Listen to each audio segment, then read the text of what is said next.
The notification sound echoes through Nora's cramped apartment as she stares at her laptop screen, fluorescent office lighting casting harsh shadows under her tired eyes. Her fingers pause over the keyboard as she reads the group chat message that just shattered her weekend plans. "Sorry guys, can't make it to the cabin anymore. Family emergency," reads Jake's message. Within minutes, the cancellations pile up like dominoes falling. Sarah has to work. Marcus got sick. Emma's car broke down. Nora slumps back in her desk chair, the weight of another ruined weekend settling on her shoulders like a familiar blanket of disappointment.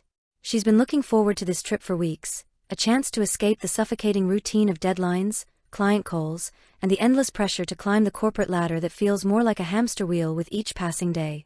Her phone buzzes. Elle's name lights up the screen. "So," Elle says when Nora answers, her voice carrying that mischievous tone that always makes Nora's heart skip just a little. Looks like it's just. If you enjoy the video, make sure to like, comment, and subscribe as that greatly helps the channel. "You and me, Chun." Nora can practically hear Elle's grin through the phone. "The cabin's already paid for," Elle continues. "Non refundable. And honestly, I could use some mountain air after this week from hell." Nora hesitates, her fingers drumming against her desk. Spending a weekend alone with Elle sounds both terrifying and thrilling in ways she doesn't want to examine too closely. "I don't know, Elle. Maybe we should just cancel." "Come on," Elle's voice turns softer, more persuasive. "When's the last time we had real time together? Just us? No distractions, no work calls, no other people demanding our attention. Besides, you've been working yourself into the ground. You need this." The concern in Elle's voice makes something warm bloom in Nora's chest. Elle always notices when she's burning out, even when Nora tries to hide it. "You're probably right," Nora admits, already mentally packing her bag. "I'm always right," Elle laughs. "Pick you up at 7 tomorrow morning? We can grab coffee on the way and make a real adventure out of it." After they hang up, Nora stares at her reflection in her laptop screen. Her short brown hair is disheveled from running her hands through it during stress, and there are dark circles under her eyes that concealer can't quite hide anymore. She closes the laptop with more force than necessary and heads to her bedroom to pack. The next morning arrives gray and crisp, autumn painting the world in muted colors. Nora stands at her window with a steaming mug of coffee, watching Elle's beat-up Honda pull into the parking lot. Even from 3 stories up, she can see Elle's wild hair escaping from a messy bun, and the way she moves with that confident, easy grace that Nora has always envied.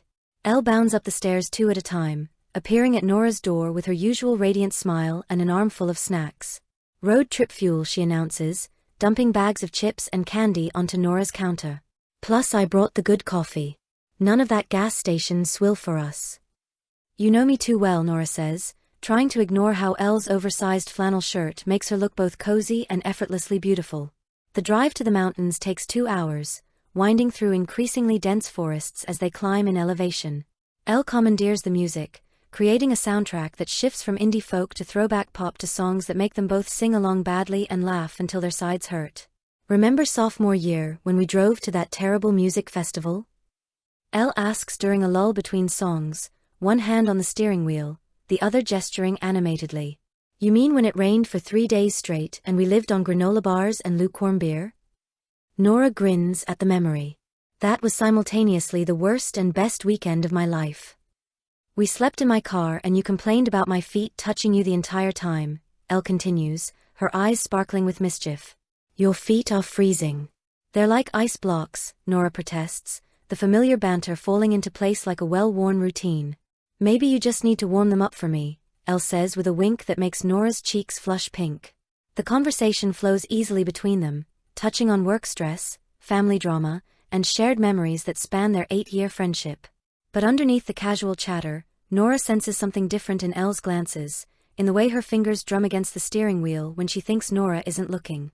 As they wind higher into the mountains, the cell service becomes spotty, then disappears entirely. "Perfect," elle déclarait. No work emails, no social media, no outside world. Just us and whatever adventures we can find. The cabin sits nestled among towering pine trees, smaller than the photo suggested but charming in its rustic simplicity. Weathered wood siding and a wraparound porch give it the kind of cozy appeal that belongs on postcards. Elle parks next to a stack of firewood and stretches dramatically as she gets out of the car. Not bad, she says, surveying their home for the next 2 nights. Very romantic mountain getaway vibes. Nora's heart does a little flip at the word romantic, but she forces herself to focus on grabbing her duffel bag from the trunk. It's perfect, she agrees, breathing in the clean mountain air that carries hints of pine and the promise of rain. The cabin's interior is even cozier than the outside suggested. A stone fireplace dominates one wall, flanked by built-in bookshelves filled with well-worn paperbacks. The kitchen is tiny but functional, and large windows offer views of the surrounding forest. Everything is warm wood and soft lighting, the kind of place that begs for lazy mornings and intimate conversations. I call dibs on, Elle starts to say, then stops abruptly as they both notice the sleeping arrangements at the same time. There's only one bed. It sits against the far wall, covered in a thick plaid comforter that looks incredibly inviting after the long drive. But it's decidedly, unmistakably, a single queen-size bed. No couch that could reasonably accommodate an adult human. No pull-out option. Just one bed in a cabin meant for romantic getaways. Oh, Nora says softly, her voice barely above a whisper. Well, Elle says after a moment, dropping her bag with studied casualness, this is interesting. They stand there for a beat too long, the implications hanging in the air between them like a challenge neither is quite ready to address. Nora's mind races through possibilities. One of them could sleep on the floor, or they could drive back to town and find a hotel, or they could be adults about this and just share the bed like friends do. Except the thought of sharing that bed with Elle makes Nora's pulse quicken in ways that feel decidedly non-platonic. It's fine, Nora says finally, forcing brightness into her voice. We're both adults. It's just sleeping. Right, Elle agrees, but there's something in her eyes that suggests she's thinking about anything but sleeping. Just sleeping. They unpack in a careful dance around each other, hanging clothes in the small closet and claiming space in the single bathroom. The domesticity of it feels both natural and charged with possibility. When Elle emerges from the bathroom after washing her face, her hair loose around her shoulders and her skin glowing, Nora has to grip the edge of the dresser to steady herself. I'm starving, Elle announces, seemingly oblivious to Nora's internal turmoil. Want to check out what passes for a grocery store in this town? We can grab stuff for dinner and maybe some wine to go with the whole mountain cabin experience. The local market is exactly what they expected, small, overpriced, and charming in its limited selection. They wander the narrow aisles together, debating pasta versus stir-fry, red wine versus white, and whether they really need the expensive local cheese that Elle insists will make everything better. Trust me, Elle says, adding the cheese to their basket along with crusty bread and a bottle of wine that costs more than Nora usually spends on groceries in a week. This is vacation food. Different rules apply. At the checkout, the elderly cashier eyes them with the knowing smile of someone who's seen countless couples escape to the mountains for romantic weekends. Beautiful spot for a getaway, she says warmly. The sunset from Widow's Peak is something special if you're looking for a romantic view. Neither Nora nor Elle correct her assumption that they're a couple, and Nora wonders if Elle feels the same flutter of possibility at being seen that way. Back at the cabin, they work together to prepare dinner, moving around the small kitchen with surprising coordination. Elle chops vegetables while Nora tends to the pasta, their conversations flowing between silly observations about their co-workers and deeper discussions about their dreams and frustrations. Sometimes I feel like I'm sleepwalking through my life, Nora admits as she stirs the sauce. Like I'm checking boxes on some list I never actually agreed to follow. Elle pauses in her chopping, looking at Nora with sudden seriousness. What would you do instead? If you could do anything? I don't know, Nora says honestly. Travel, maybe. Write something that actually matters. Find work that doesn't make me want to hide under my covers every Monday morning. She laughs self-consciously. What about you? Still dreaming of opening that bookstore cafe? Every day, Elle says softly. Some little place where people can disappear into stories over really good coffee. Maybe host poetry readings and book clubs. Create the kind of space where people can be themselves without judgment. You'd be amazing at that, Nora says, meaning it completely. You have this way of making people feel seen and valued. It's like a superpower. Elle's cheeks flush pink, and she looks down at her vegetables with unusual shyness. Thanks. That means a lot coming from you. They eat dinner by the fireplace, Elle having managed to coax the logs into a respectable flame. The wine makes everything feel golden and soft around the edges, their conversation meandering from childhood memories to philosophical debates about happiness and success. Remember when we used to have those sleepovers in college? Elle asks, curled up on the floor with her wine glass, the firelight dancing across her face. We'd stay up until 3 in the morning solving all the world's problems. And then sleep until noon and eat cereal for breakfast, lunch and dinner, Nora adds, settling beside her friend with careful space between them. I miss how simple everything felt then. Like we had all the time in the world to figure things out. Maybe we still do, Elle says quietly, her eyes meeting Nora's with an intensity that makes the air feel thick. Maybe we're not as behind as we think we are. Outside, the wind picks up, rustling through the pine trees with a sound like distant ocean waves. The cabin feels smaller somehow, more intimate, as if the walls have drawn closer around them. Nora finds herself hyper-aware of everything, the way the firelight catches the gold threads in Elle's hair, the soft sound of her breathing, the faint scent of her perfume mixed with wood smoke. We should probably think about sleeping arrangements, Elle says eventually, though she makes no move to get up from her spot by the fire. Right, Nora agrees, but neither of them moves. The bed looms in their peripheral vision like an elephant in the room. It's not that they've never shared sleeping space before. There were those college sleepovers, the occasional crashed weekend when one of them drank too much, the music festival Elle mentioned in the car. But something about this feels different. More loaded with possibility and danger.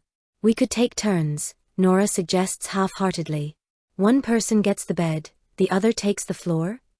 That's ridiculous, Elle says, finally standing and brushing imaginary dust from her jeans. We're both adults. We can share a bed without making it weird. But as they go through the motions of getting ready for sleep, brushing teeth, washing faces, changing into pajamas with awkward politeness, everything feels charged with the potential for weirdness. Nora catches Elle watching her in the bathroom mirror and feels heat rise in her cheeks. Elle seems to take forever deciding which side of the bed she wants, finally settling on the left side with exaggerated casualness. Nora emerges from the bathroom in her favorite flannel pajamas, practical, modest, and definitely not chosen with seduction in mind, to find Elle already under the covers, her hair spread across the pillow like a halo. She's wearing an oversized t-shirt that slips off one shoulder, and Nora has to remind herself to breathe normally. Ready for lights out? Elle asks, her voice carefully neutral. Sure, Nora manages, slipping under the covers on her side of the bed. The mattress dips slightly under their combined weight, creating a subtle gravitational pull toward the center that they both resist. Nora lies rigidly on her back, staring at the ceiling and trying to ignore the warmth radiating from Elle's body just inches away. This isn't weird at all, Elle says into the darkness, her voice thick with suppressed laughter. Not even a little bit, Nora agrees, and they both dissolve into giggles that break some of the tension. Good night, Nora, Elle says softly when their laughter fades. Good night, Elle. But sleep doesn't come easily for either of them. Nora wakes to the sound of rain against the windows and the unfamiliar sensation of warmth pressed against her back. In the hazy space between sleep and consciousness, it takes her a moment to remember where she is and why there's an arm draped over her waist. Elle.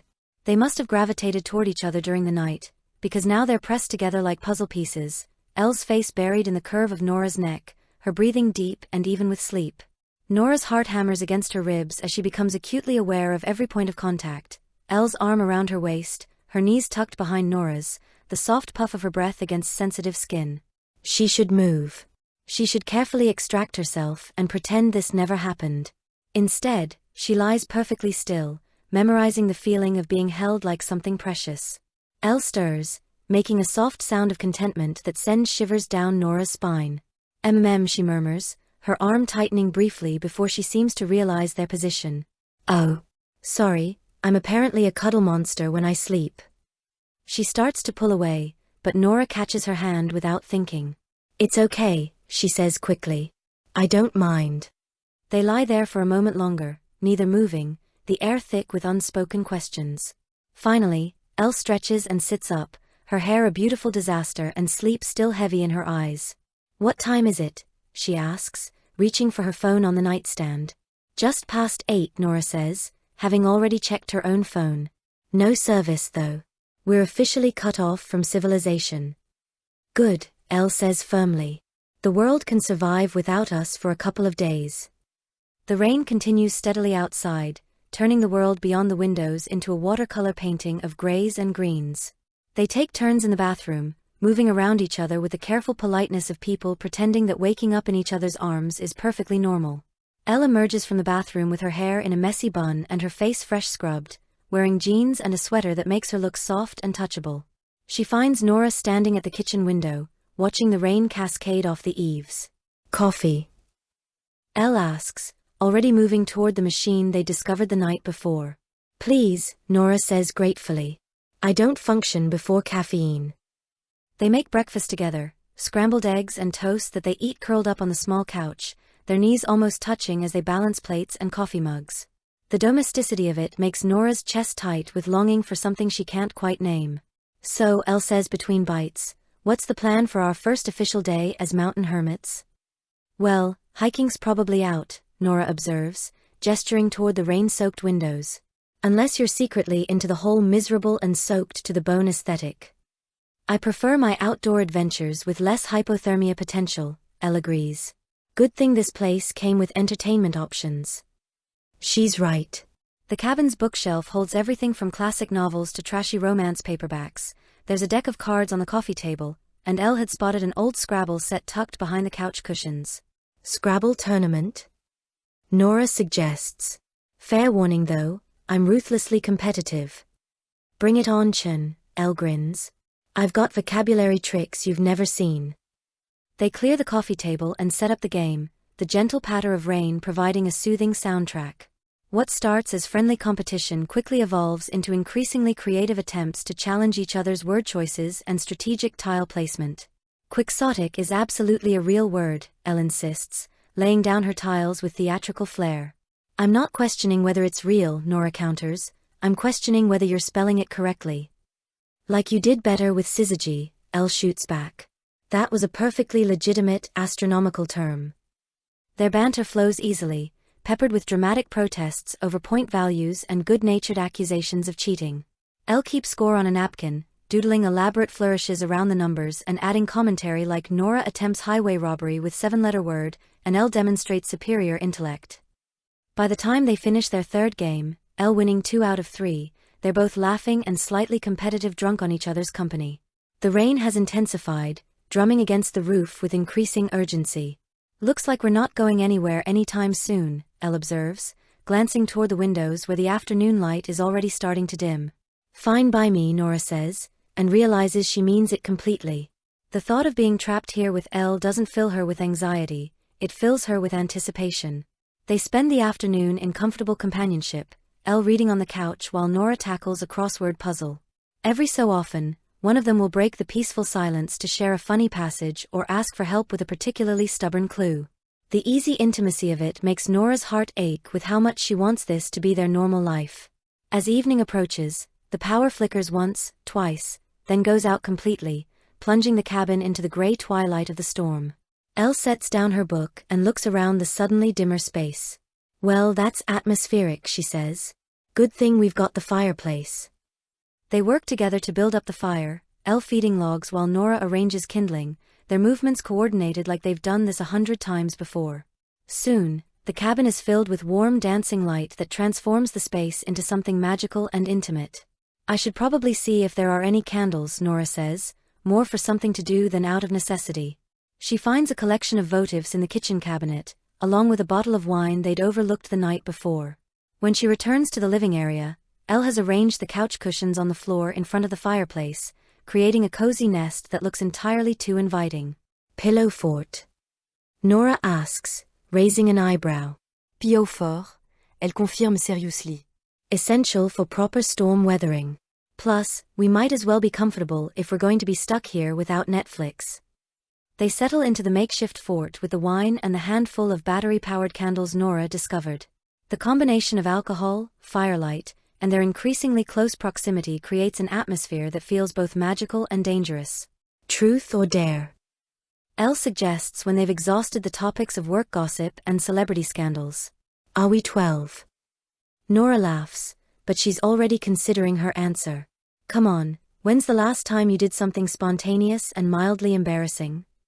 Fine. Truth. Elle's eyes glitter with mischief in the candlelight. What's the most romantic thing that's ever happened to you? Nora feels heat rise in her cheeks that has nothing to do with the wine. That's a big question. That's the point. Nora considers deflecting with humor, but something about the intimate setting and Elle's genuine curiosity makes her want to be honest.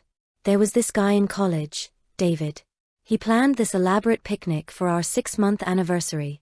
Found this perfect spot by the river, brought real plates and cloth napkins, even had fairy lights strung in the trees.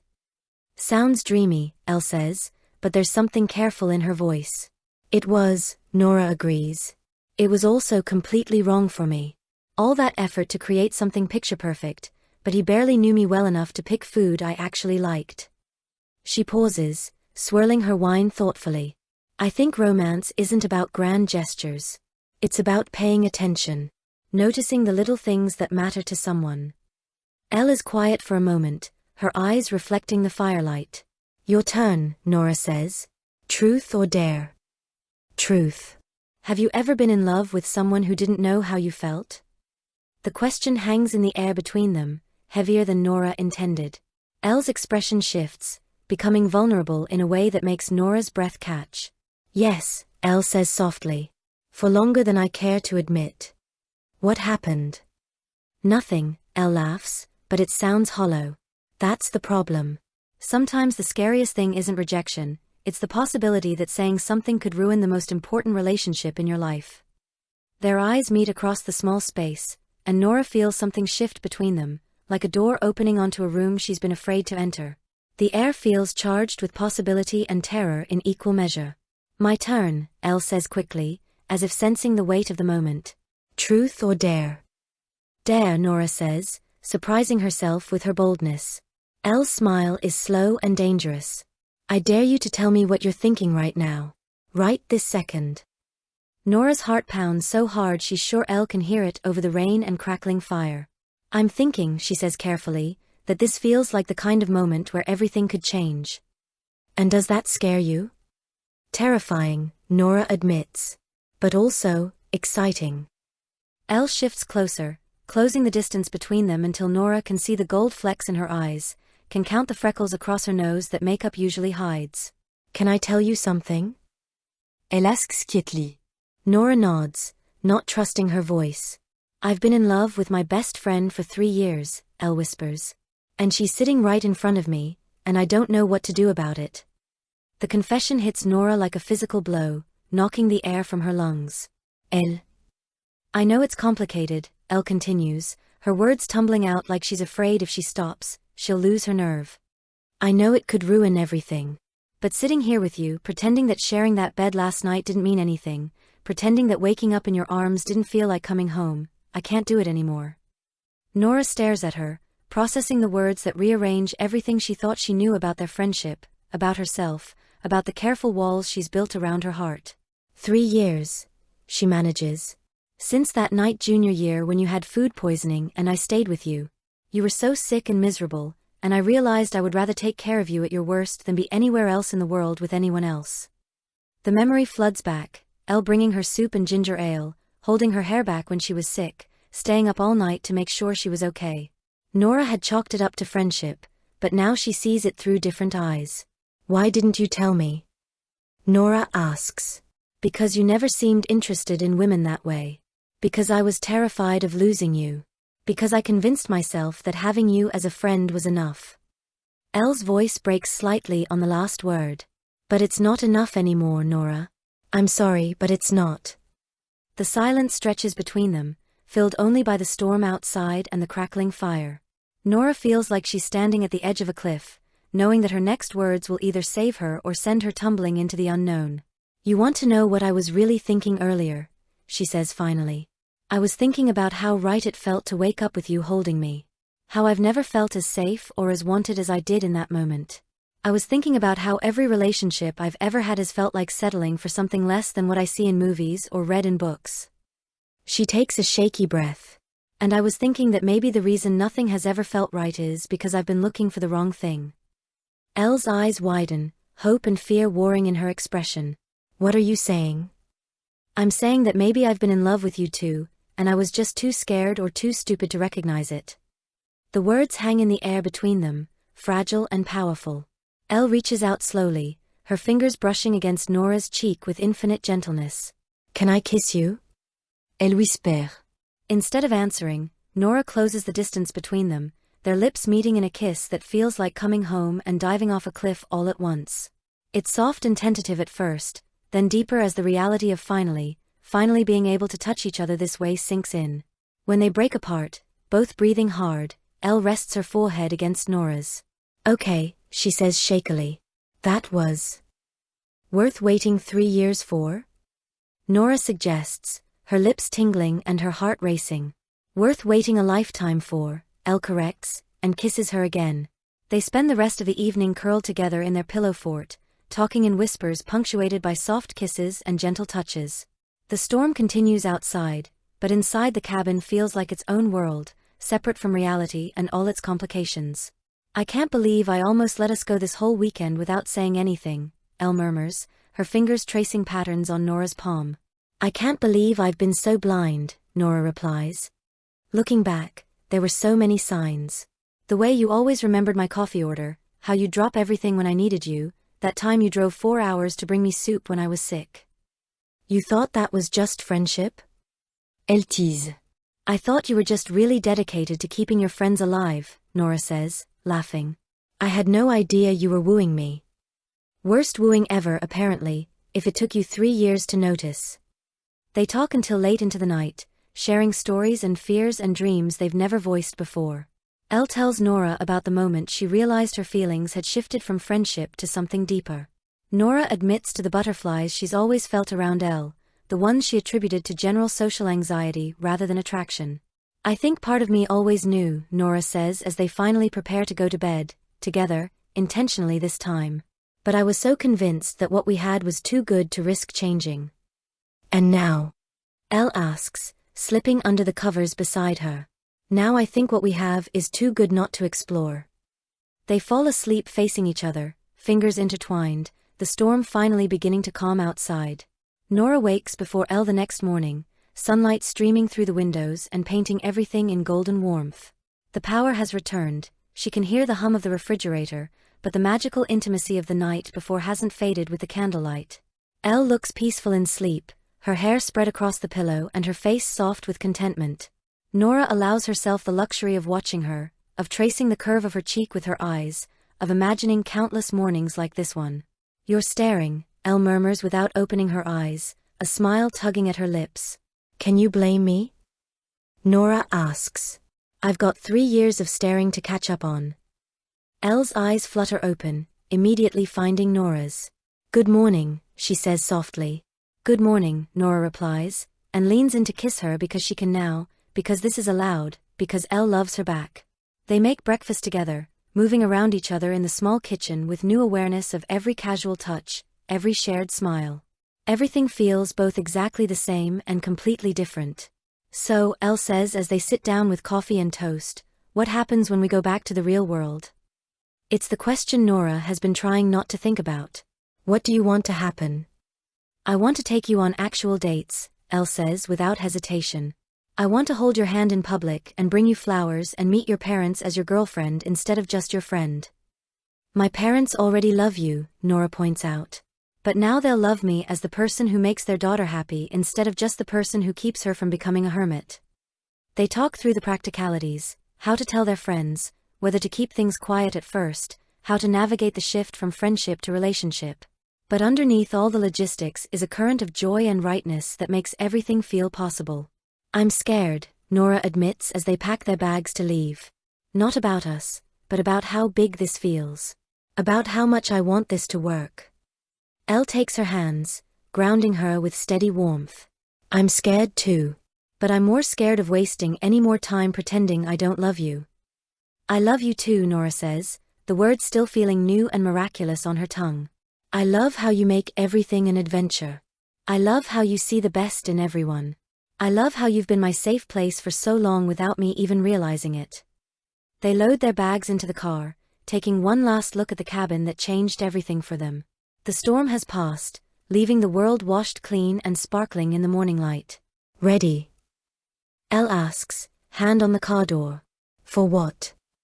For the rest of our lives, Elle says simply. As they drive down the mountain, Nora realizes that for the first time in years, she knows exactly what she wants and exactly where she's going. The future stretches ahead of them, uncertain but bright with possibility. Hey Elle, she says as they reach the main road. Yeah. Next time we book a cabin, let's make sure it only has one bed.